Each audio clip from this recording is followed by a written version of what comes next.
In today's podcast, you're going to learn about prenatal massage and comfort measures during labor with Sara Lyon.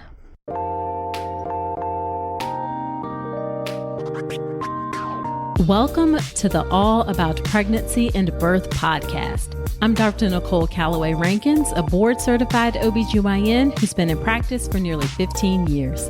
I've had the privilege of helping over 1,000 babies into this world, and I'm here to help you be calm, confident, and empowered to have a beautiful pregnancy and birth. Quick note, this podcast is for educational purposes only and is not a substitute for medical advice. Check out the full disclaimer at drnicolerankins.com/disclaimer. Now let's get to it. Hey, real quick, before we get into this episode, my new and improved online birth course, The Birth with Power Pathway, is coming in May. If you want to feel calm, confident, and actually prepared for your hospital birth, this is for you. The best way to be the first to know when it drops, join my email list at drnicolerankins.com/email. Well, hello there. Welcome to another episode of the podcast. This is episode number 124. Thank you for being here with me today. On today's episode, we have Sara Lyon. Sara is the author of The Birth Deck and her forthcoming book, You've Got This, Your Guide to Getting Comfortable with Labor. She's also the founder of Glow Birth and Body, a prenatal and postpartum massage therapy practice that serves Oakland, New York City, and also Chicago. Sara has more than 15 years of experience as a doula, childbirth educator, and a prenatal massage therapist. She has supported thousands of families through their birthing journeys, and her work is grounded in her belief that quality, science-based birth education and healthy, non-traumatic birth experiences are a human right and should be readily accessible to all. Yes, to all of that. Sara and her family split their time between bustling New York City and the beautiful San Francisco Bay Area. Sara has a really unique background for how she came to this work. She started out being interested in menopause, actually. She studied in Australia, and you'll hear more details of that in the episode. And I also love how very serious she is about what she does. Being a prenatal massage therapist and doula in her education are not like casual side hobbies for her. She's very serious and committed to in-depth study and science of her work, and I really enjoyed our conversation, and you will too. So you're going to learn about how prenatal massage differs from other types of massage, the benefits of prenatal massage, risk of prenatal massage, and then she's going to give you some practical tips for how to be comfortable during labor. And she classifies these tips into 4 categories. They come from the birth deck, her deck of cards that she has, which I love.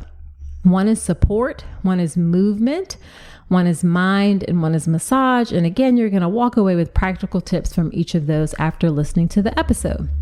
Now, before we get into the episode, a couple of things. Number one, I had some problems with the recording settings on my side of the audio. So the first part of the episode, my audio is going to sound a little bit off. My apologies for that. And then the second part that's way more exciting and that I'm delighted to share is that Sara recorded an exclusive video of more comfort measures just for students of the birth preparation course. And she is also offering a special discount on her products just for students of the birth preparation course. So you can find that discount in the member area as well as those videos. They are there waiting for you. And if you're not part of the birth preparation course, then come on and join us. You can check out all the details at drnicolerankins.com/enroll. And the birth preparation course is my signature online childbirth education class that gets you calm, confident, and empowered to have that beautiful hospital birth by helping you prepare your mind, understand your body, your labor and birth, and then also secure the right support for your labor and birth experience. Again, check out all the details of the birth preparation course at drnicolerankins.com/enroll, and also check out that exclusive video and discount from Sara as well. All right, let's get into our conversation with Sara Lyon.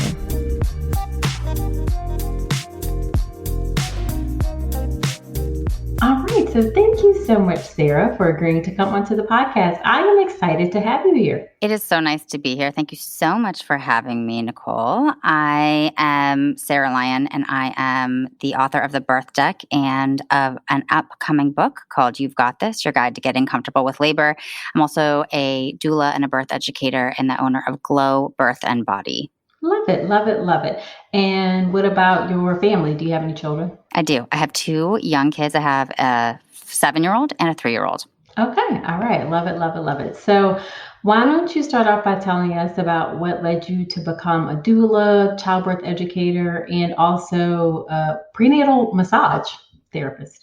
I started this journey from a research perspective in college. And as every young woman does, I went straight into studying menopause.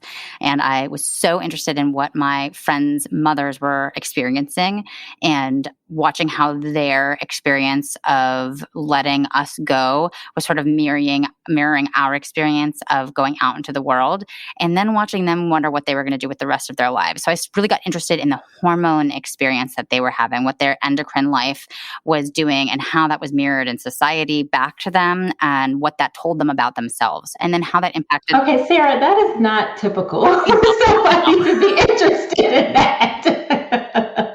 I love it, but it is not typical. Not at all. I found it so interesting. And then you start looking through the medical literature. So this was all from a sociological perspective. So I was really diving deep into what the literature looked like for the previous 150 years around menopause, and how the language that the medical institution and a lot of pop medical research. So you remember that book, I mean, it's before your time and certainly before my time as well.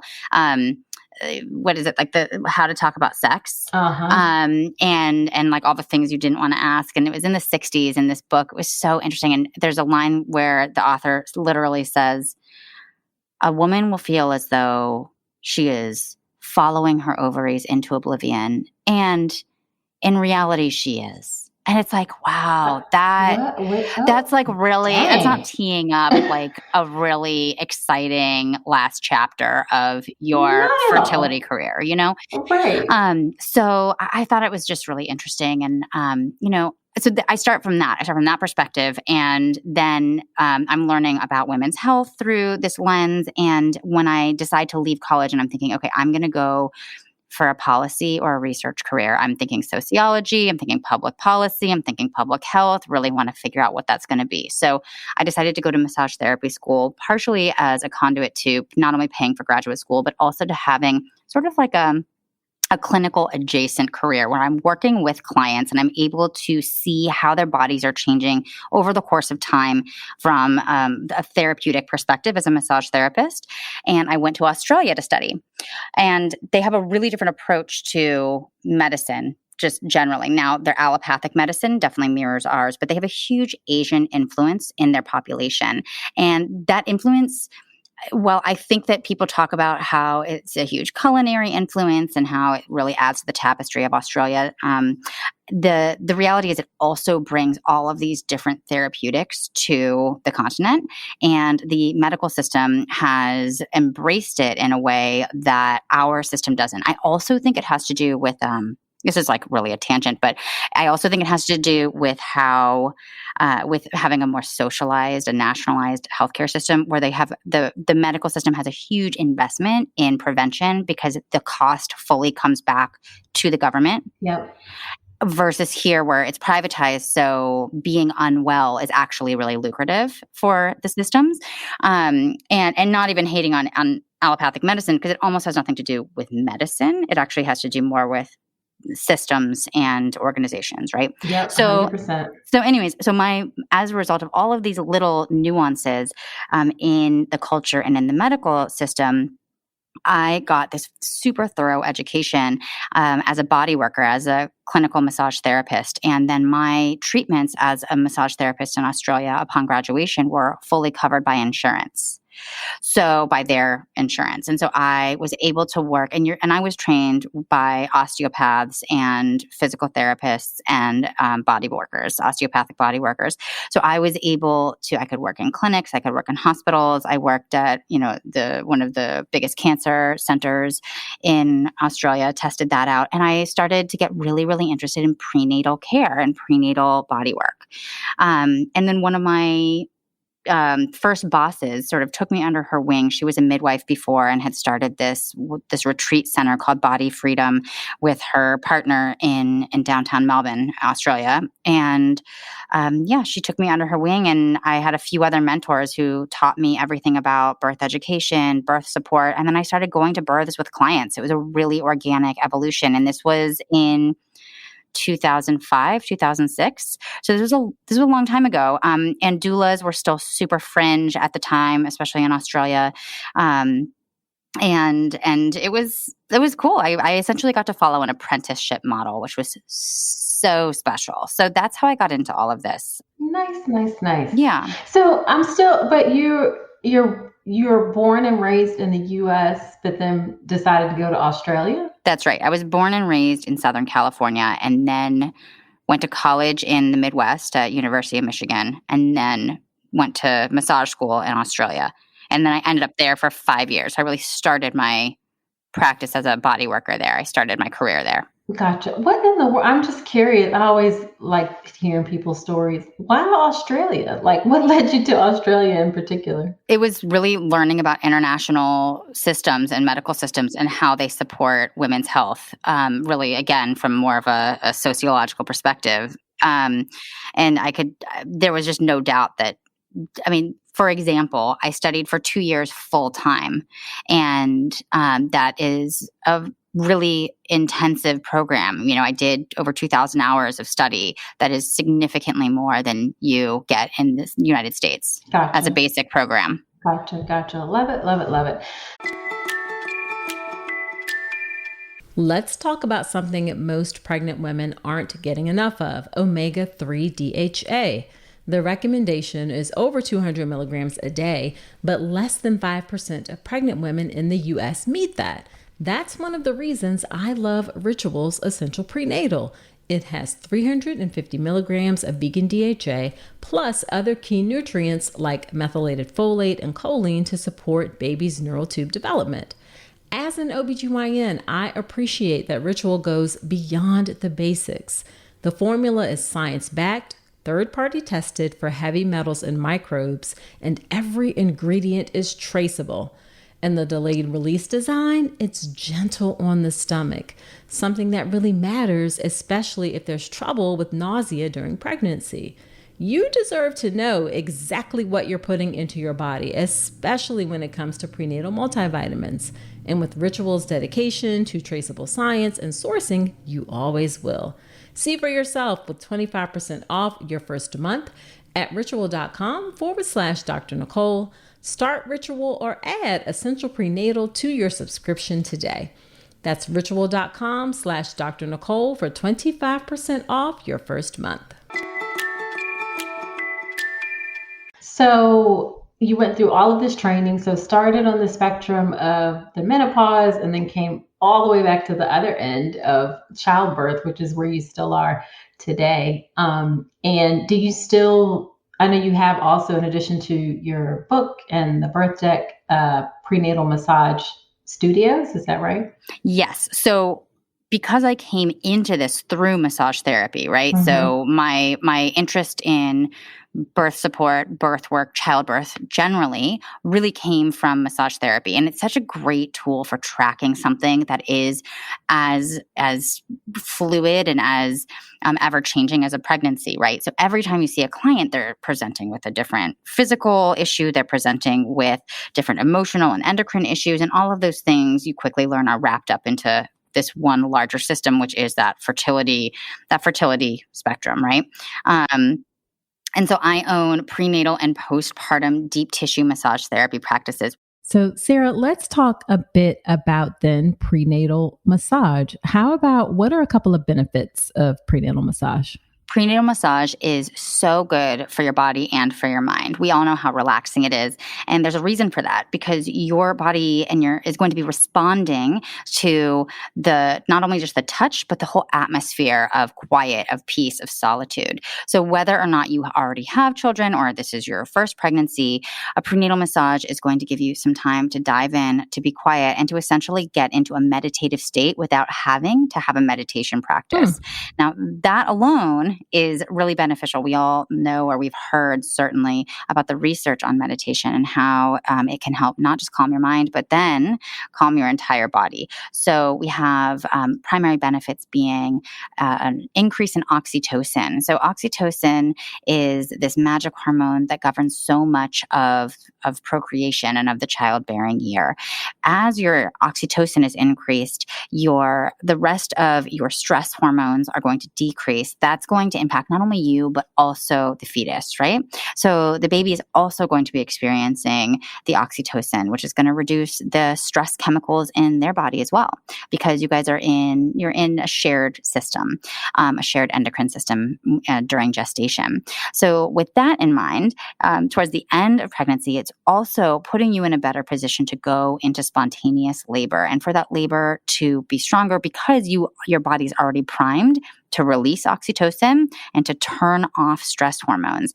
And the reason why meditation is so important for the body and for the mind is because it teaches you how to control those otherwise subconscious, seemingly completely unconscious triggers, right?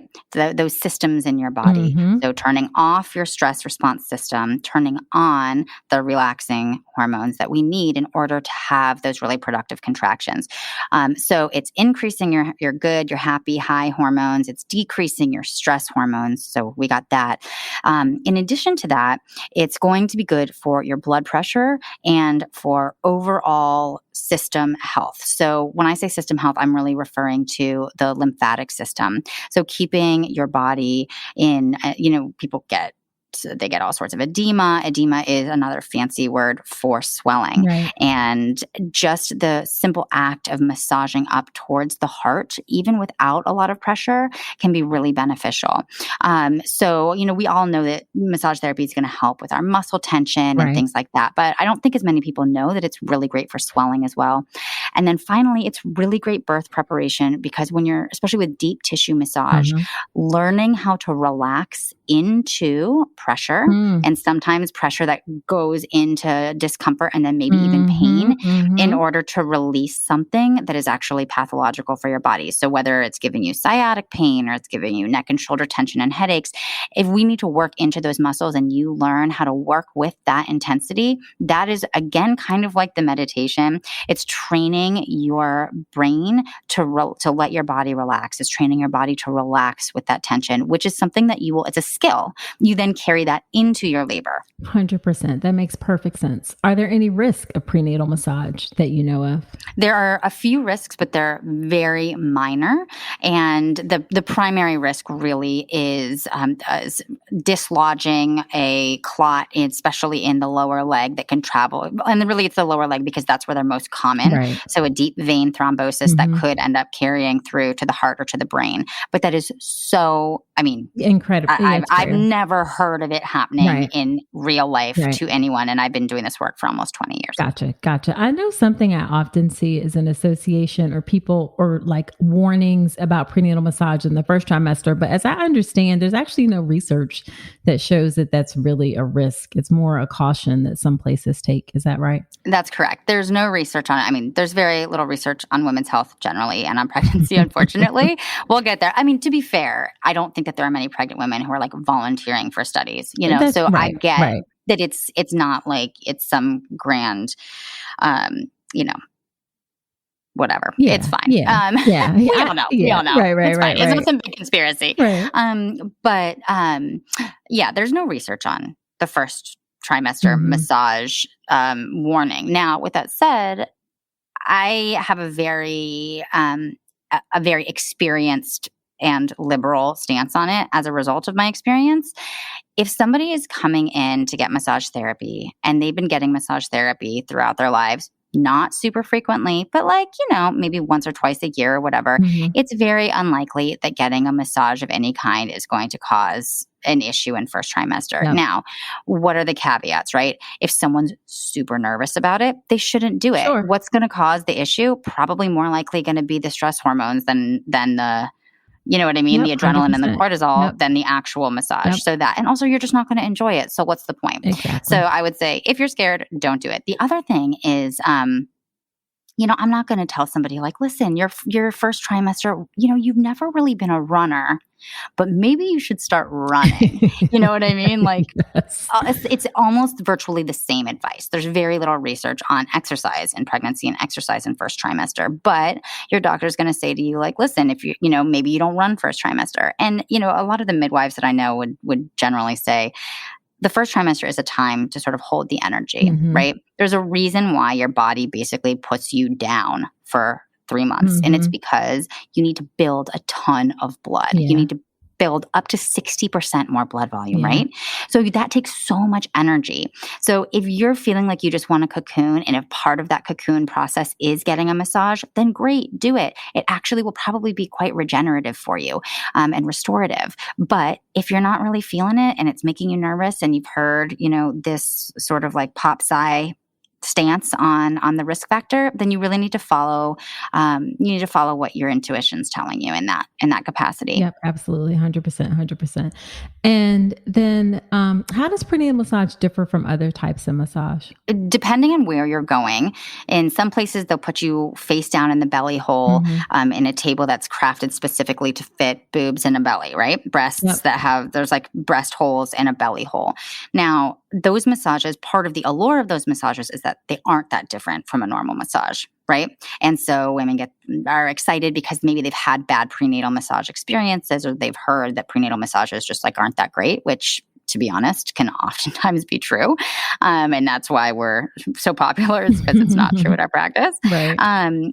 But in our practice, we do everything in the side lying position. And the reason we do that is because we want to be able to access all of the special juicy bits of the body that are particularly stressed and strained during pregnancy. And in fact, many of our clients come back and they choose to continue getting side lying massages long after they've actually given birth, even after maybe a C-section scar is healed and after they're no longer breastfeeding and their breasts aren't engorged or anything like that.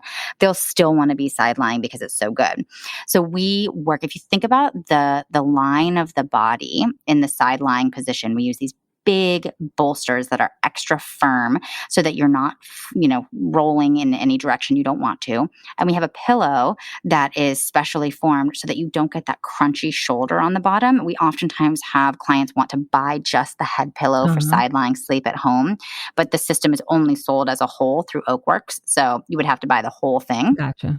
But it's that comfortable.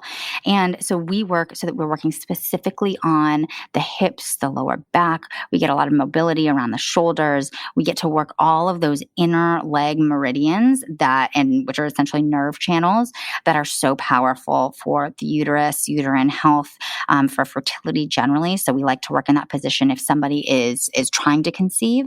And it just exposes all of the different parts of the body that are going to be extra benefited by massage during pregnancy. Love it. You are obviously very serious about your work. Yes. 100%. And then the last thing I'll say before we move on to birth positions is, how frequently do you recommend that women get prenatal massage? As often as you can afford it. Okay, there we go. Boom. I was like, you're not drinking wine. You're not smoking weed. We're available. I'm like, and you know what? The best part is your partner is like, honestly, whatever it's going to take for you to just chill, I'm 100% here for it. So that's the beauty of it. Yeah. And it's a great gift to ask for. Yeah. But if for most of us, once a week is not an option, right? Because like in an ideal world, sure, I think most of us would love to dip in for a massage once a week. But assuming that is not possible, certainly is not for me. We recommend once a month, and then in the last 2 to 4 weeks of pregnancy, once a week. And that's because we want to get that oxytocin really high.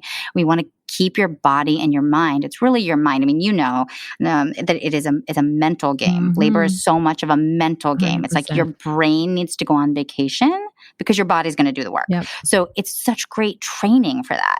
To just let go, let your body, to experience and observe your body without being active in it is actually really powerful training for labor. Absolutely. So that's what I would say. Yeah. And I assume you recommend that people look for someone who has experience with prenatal massage. Absolutely. I mean, honestly, I'm not worried about it being dangerous. It's just going to be boring otherwise. Right. Gotcha. Don't waste your money. Gotcha. All right. So let's talk about ways to comfort women during labor. So in the birth deck, which I actually have, it's lovely, and your forthcoming book, you talk about ways to comfort women in kind of 4 broad categories. What are those categories?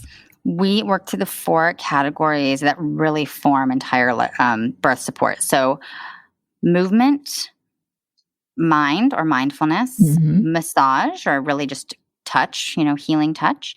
And then our 4th category is support, which is essentially miscellaneous. And I can go more into that, but support really encompasses, all the things that play on the senses that might be external to the body. So lighting, making sure that mom is cool enough or warm enough, those kinds of things. Gotcha.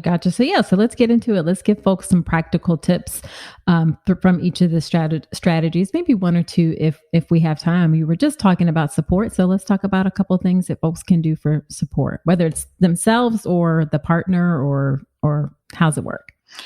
So the deck is written for anybody to use who's in the labor room. It's deeply instructional. So the deck really has, the bare minimum in terms of words, and then every card has an illustration or the actual dialogue that you were supposed to repeat. So in the mind category, for instance. So in support, something that I think a lot of people have heard about, but they don't really understand is the lighting component. Yes. So why do you turn the lights down, right? You think like, what is this? Just like a mood? I'm not trying to get romantic here, which is a whole other conversation. But the reason why the lights are important is because your pupils dilate, and they dilate really, really big. And that's actually evolutionary.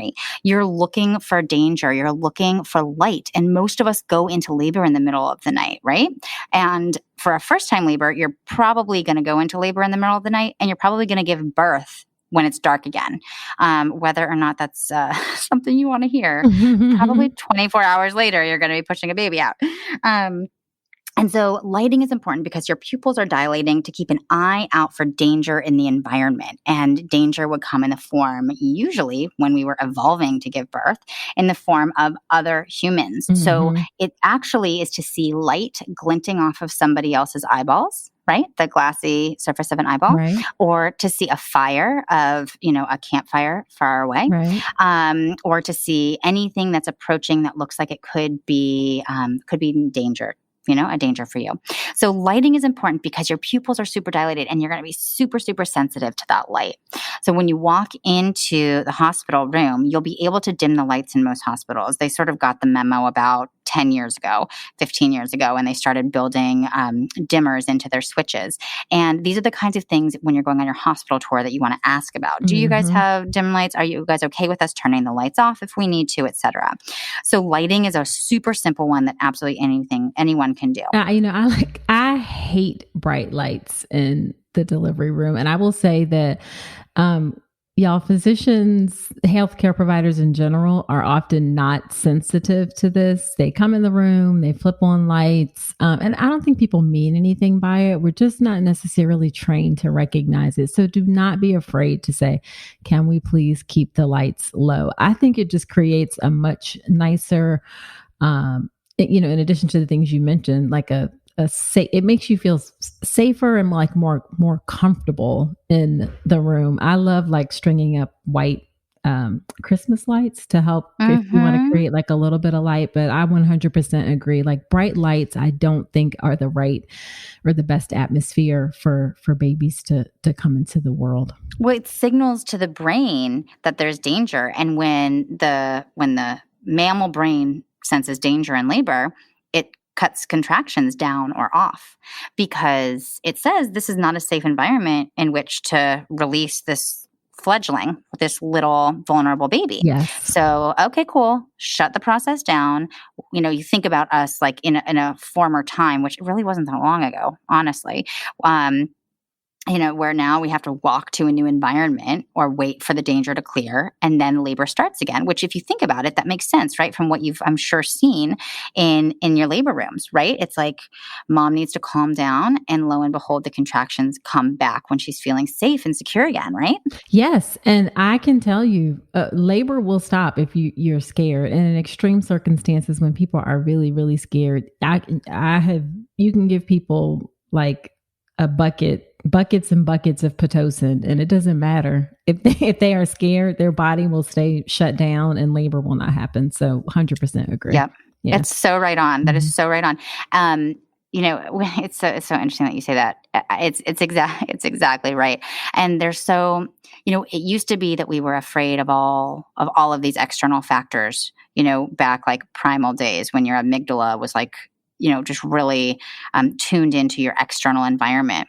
And now our brain is still functioning like that, but a lot of us are actually just scared of labor itself. Yep. And so that's what's so powerful, for instance, about this podcast and about all of you guys listening, is starting to familiarize yourself with what labor will look and sound and feel like, instead of being afraid of those things, moving towards that knowledge, so that when it happens, it's not so confronting to you that in itself is instigating, is spurring that fear.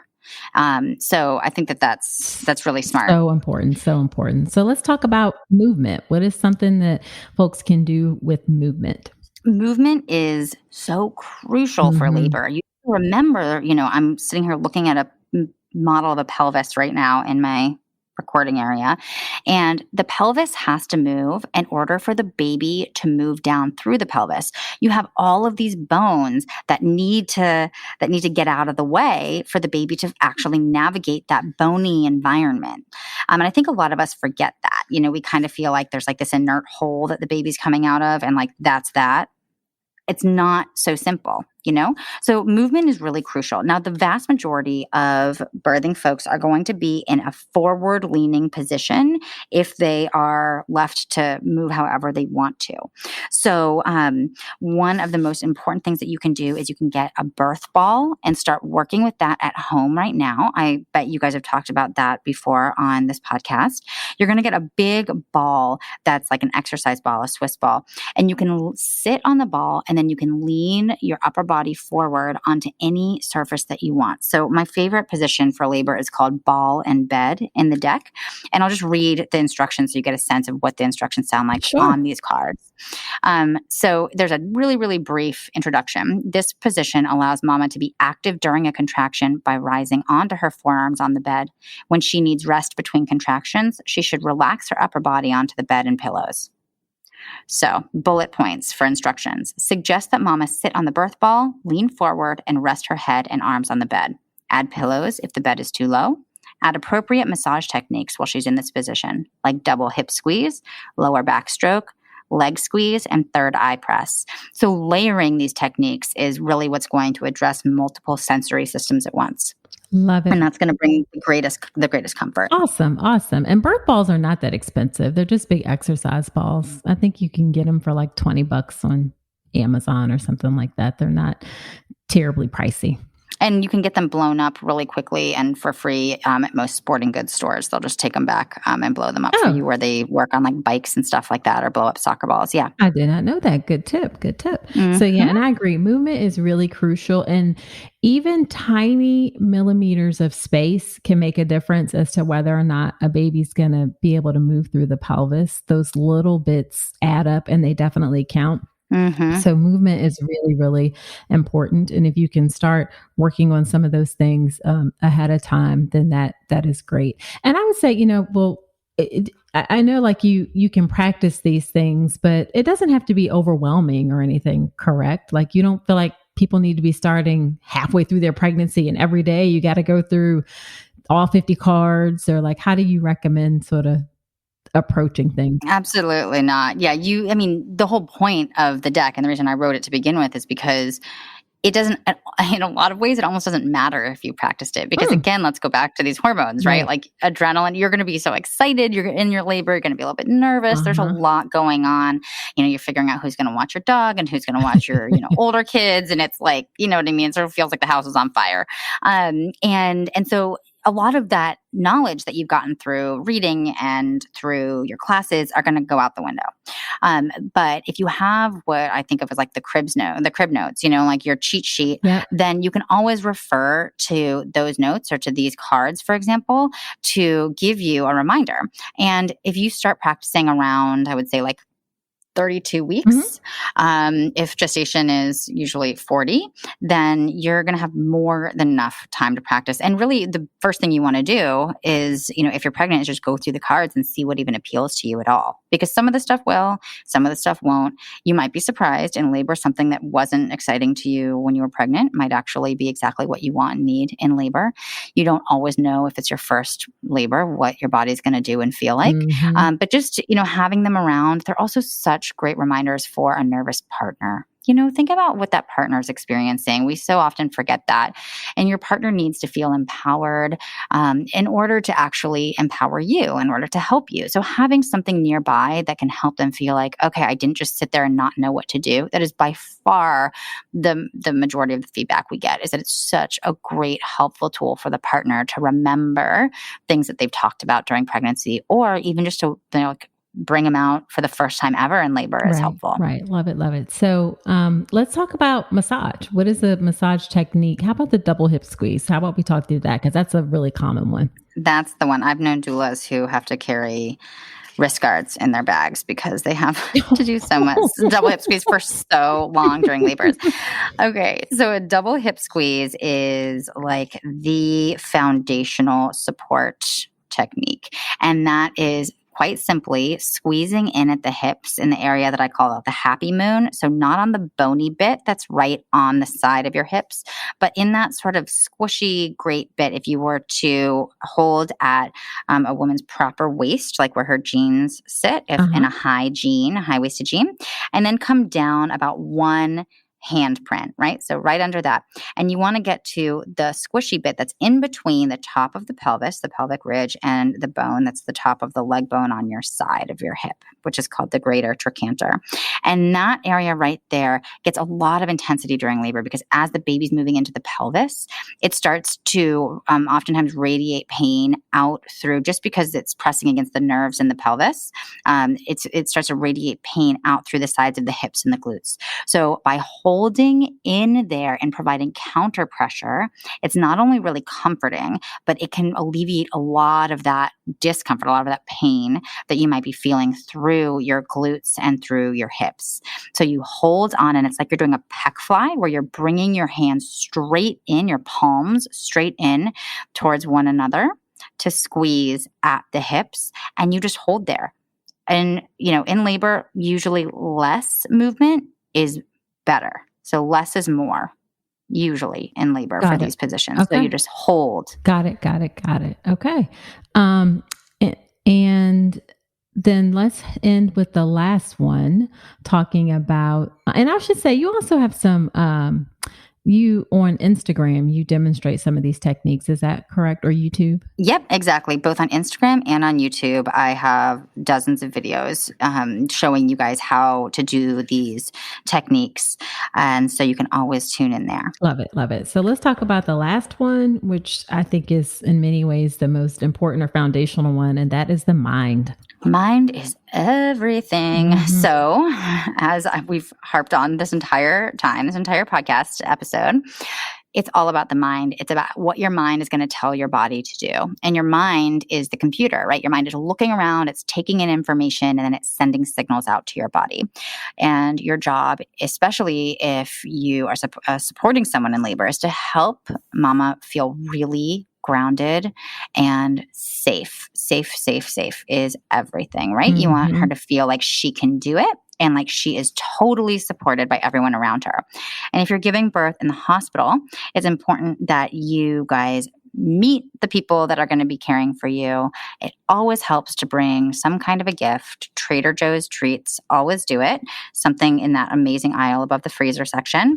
And meet everyone who's going to be helping you guys during labor, who's employed by the hospital. Give them your gratitude.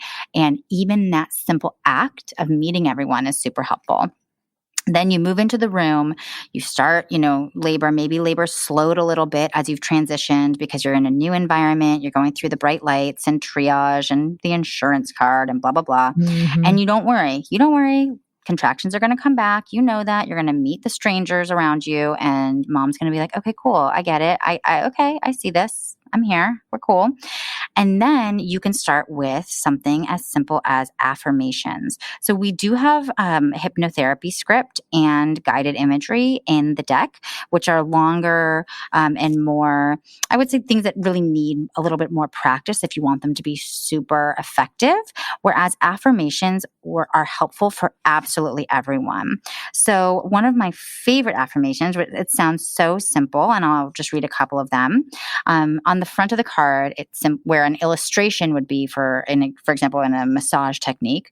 Here we just have the quote. Quietly say, you can do this. You are so strong. You can do this. Then on the back, we simply say, the sedating impact of labor's natural hormones and any narcotic used for pain medication will make mama feel extremely tired and even weak. Additionally, it's normal for women to shake or shiver at different points in labor due to the healthy, normal labor hormones. The fatigue and the shaking can be alarming and even scary for some women. Reflect her strength back to her by reminding her how strong she is and that you know she can do it. So again, it's super simple. You can do this. You are so strong. You can do this. And the reason why we talk about the shivering or the shaking on the back of the card is because that is really scary, usually for the support person to watch that happen. Yeah. Now, we as birth workers get really excited, right? Like for you, as a doctor, you see that and you're like, okay, cool. Like we're going to have a baby pretty soon. Mm-hmm, mm-hmm, you know what I mean? Like if we're there, that means that we're at transition and like we're about to like get ready. Yeah. Now, and hopefully if she's unmedicated at that point, she's probably like drooling a little bit, ideally. You know what I mean? Like we've got bloody show, like everything is a mess. And we are so stoked to see it because that means that she's letting go and we need that process, right? So as the hormones shift, it's important for the partner, for the support person to still be able to confidently look their partner in the eyes and say, you are safe. You are healthy. This is exactly what's supposed to be happening. You are so strong. But if they don't know that those things are going to happen, how can they know that? Exactly. Right? Yep. So there's like the tiniest little bit of information on the back of the cards, whereas the book has like so much more information. With that said, it's still super accessible. The whole point of anything that I do is really ideally to bring knowledge in a digestible capacity so that anyone can access it. But the book will go a little bit further into why is the mind doing this and what does it mean for the body and how can you impact that externally? Yep. Good. Love it. All great information. I especially love the piece about partners it can be. Let me back up. I guess I can say it's the way that labor is depicted in our society, like on TV and the movies, is so like made up. It's just completely false. And most people don't actually get to see what labor looks like. Like back in the day, when people gave birth at home, like you would see your mother or your sister or whatever. So you had some idea. And also partners weren't really there. So they didn't have much of a view either. But so there's lots of things where we don't see it like what's normal. So I'm saying all that to say is it can be overwhelming when you see what it actually looks like. And for sometimes people think that we're not taking account of people being in pain or they're screaming or the way they look.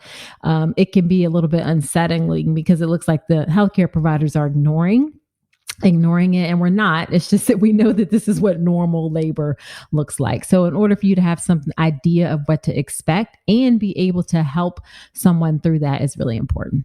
Absolutely. And research does show that a woman who feels heavily observed actually will be less efficient at labor. So women actually don't want to feel like they're being heavily watched. Again, go back to that primal brain, right? You want to feel like you are in isolation. If you've ever seen an animal have babies, like, you've ever seen a cat or a dog, they will go back into like the darkest corner of the house behind the washing machine, right? Unless they're in distress. And then, and there's something wrong, then they'll come and find their human to help. But usually if they're having a normal, healthy labor, they will actually go and find isolation in order to do that. And a lot of us are the same way. Now, I always think it's so interesting, exactly what you said about, we don't birth in community anymore. So the first labor we see is our own, or experience is our own, or our partners. And so we have truly no idea what we're walking into. Whereas, if you've seen it happen before, I worked, when I was a young doula, I worked in a hospital in the UCSD birth center, which is right in downtown San Diego, which is mere minutes away from the border of Mexico. And we had a lot of Mexican families, some of whom didn't speak any English, and they would come in and they would bring like their whole families, and it was so amazing to see. Like, I'm talking like actual literal catering. Right. Like, like it was such a delight. And then they would also call in the volunteer doula.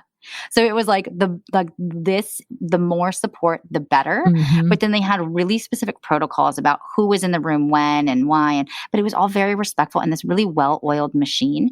And I was once helping a family, and I was standing next to a little girl. And at this point, again, I probably had only seen 10 births or something like that. So I would still basically cry every time the baby was born, which, let's be honest, still to this day. Sure. But this was I couldn't help myself at that time. So I'm so excited. Mom's pushing. I'm standing next to this 8 or 9-year-old who's standing next to her auntie. And I look at this little girl and I'm like, oh my God, are you so excited? Is this your first birth? And she looks at me and she goes, this is my 4th birth this year. And it was February. And I was like, you're like, okay. Okay. Okay. Got it. My bad. Right. Like such a American white woman moment of just being like, oh wait, my world isn't the whole world. That's so strange. That so it was hilarious. Just, it's so eye-opening. And I really, I don't know, Yeah. Birth is its own animal. It's its own animal. And if you don't know it, you don't know it until you know it. Right. So as we wrap up, what would you say is one of the most frustrating parts of your work? Trying to package my frustration, to put it mildly, at how ill-supported physiologic birth is in this country, and then transform my knowledge and my understanding into something that is truly palatable, because coming straight with rage is not the way. Yeah. Not always, you know what I mean? There's a place for that, but that is not my way. Put it this way. That is not my way. And I really early on recognize my place and my privilege and how I will best use it. I think, when it's time for another way, I will be here for that. Right. But I would say that's the most frustrating thing. It's sort of watching clients, whether it's birth education clients or massage clients or doula clients, be actively disempowered by other providers, which is why I so respect what you do here and what you do in your career broadly, and have done, because being supportive and being curious, being curious as a provider is so crucial. And so I really respect that, because it's hard for me when I see people not really having their needs met, psychologically or physically, when it really, I think, is their right. I agree 100%. And I'm, it definitely took me some time to really realize how the culture of our system was wrong. And, I didn't get it at first, but now I do. We do not place women or birthing people at the center of that experience. And we should all kind of gather around her, which is not what we do, but it can be frustrating, especially when I'm sure you hear, and we could have a whole nother episode about this, people sometimes like straight up lying about stuff and just, you're like, that's just not accurate information, and like fear tactics and things like that. So I totally get that. So then on the flip side, what's the most rewarding part of your work? Connecting with people and really helping them to change their own lives and the trajectory of how they interact with their bodies and how they then educate their kids about their own bodies. Yeah. And not even in like what seemingly is super radical, right? It's just like non-traumatic birth.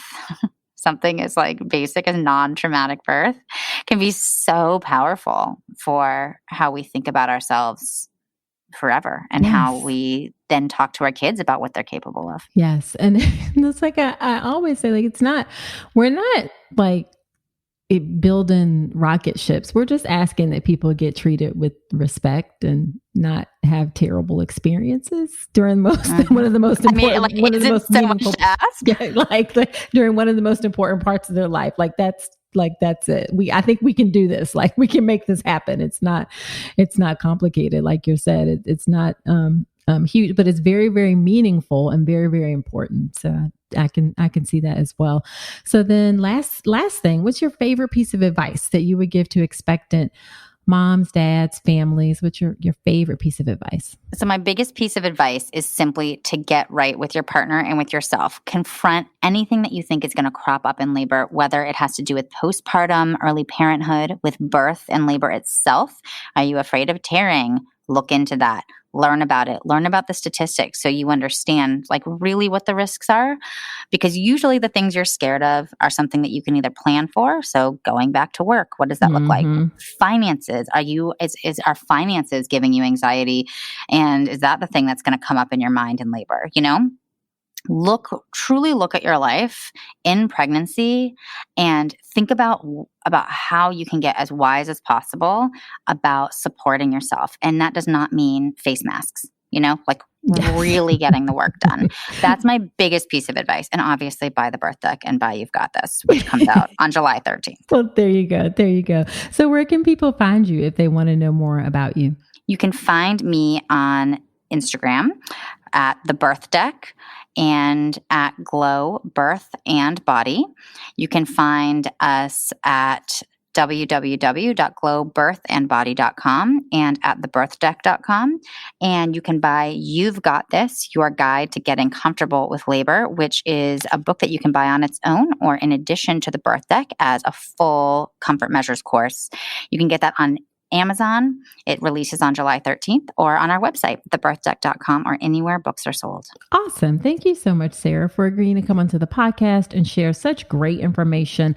I love your passion and your seriousness and your commitment to your work and serving pregnant folks. Thank you so much for having me. It is always a pleasure to talk with other people who love labor.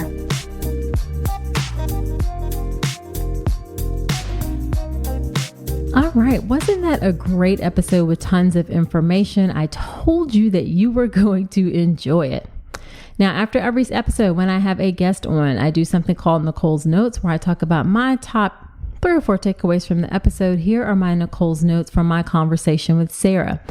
Number 1, Sara talked about research and pregnancy and how people aren't necessarily like jumping at the bit to sign up for research. And I want to talk about that a little bit more in detail because it has implications for what we know about how things affect pregnancy, especially medications, for instance. This is something that people ask a lot about, like, how does this medication affect my pregnancy? How does this activity affect my pregnancy? And normally we get answers to questions like that from research, but research on pregnant people can be really, really challenging.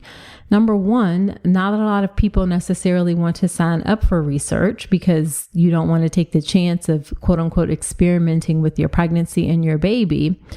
And then number 2, there are actually some restrictions where pregnant people are prohibited from participating in research studies by some government regulations. There's actually a lot of push to give pregnant people the ability to participate in research more if they want to and not automatically just be excluded just because of pregnancy. An area that this popped up recently is with research into the COVID vaccine and how that affected pregnancy. Pregnant people were excluded from all of those initial trials of the COVID vaccine and pregnancy. So now we're in this position where we are gathering data based on just seeing what happens after people get vaccinated.